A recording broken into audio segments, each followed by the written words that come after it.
नमस्कार, आपण पाहतात न्यूज मराठी। सासवड गोळीबारातील फरार आरोपीला सासवड पोलिसांनी केले जेरबंद। गुन्हा घडल्यापासून 4 महिने तो होता फरार।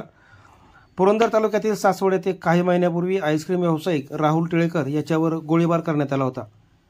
यातील फरार आरोपीला सासवड पोलिसांनी हांडेवाडी येथून ताब्यात घेतले। त्याला कोर्टापुढे सादर केले असता कोर्टाने त्याला 3 दिवसाची पोलीस कस्टडी दिली। परशुराम माने असं त्याचं नाव असून तो कर्नाटक राज्यातील गुलबर्गा येथील रहिवासी असल्याची माहिती सासवड पोलीस स्टेशनचे वरिष्ठ पोलीस निरीक्षक ऋषिकेश अधिकारी यांनी दिली। ऋषिकेश भाऊसाहेब अधिकारी, पोलीस निरीक्षक, सासवड पोलीस स्टेशन।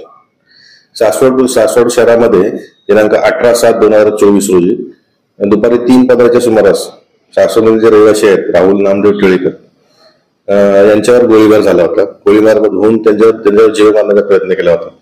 त्या अनुषंगाने आपण सासवड पोलीस स्टेशन येथे गुन्हा रजिस्टर क्रमांक 258/2024 बीएनएसएस सेक्शन 109(1) आर्म्स ऍक्ट 325 यानुसार गुन्हा दाखल केला होता। सदर गुन्ह्याच्या तपासामध्ये एकूण 5 आरोपीला आपण अटक केलेली आहे। त्यापैकी 6वा जो आरोपी आहे तो एक विधी संघर्षित बालक आहे।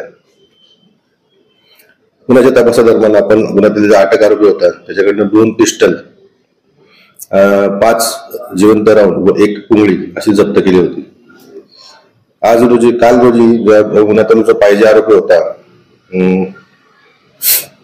परशुराम उर्फ परमा कामन्ना माने, मूळ राहणार गुलबर्गा कर्नाटक, याचे आपण शोधत होतो।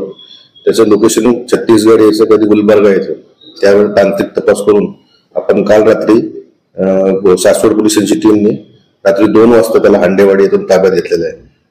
सदर आरोपीला आपण कोर्टात हजर केले असता माननीय न्यायालयाने त्याला 3 दिवसाची पोलीस कस्टडी सुनावलेली आहे। गुन्ह्याचा तपास चालू आहे। गुन्ह्याचा तपास मी स्वतः करीत आहे। नमस्कार।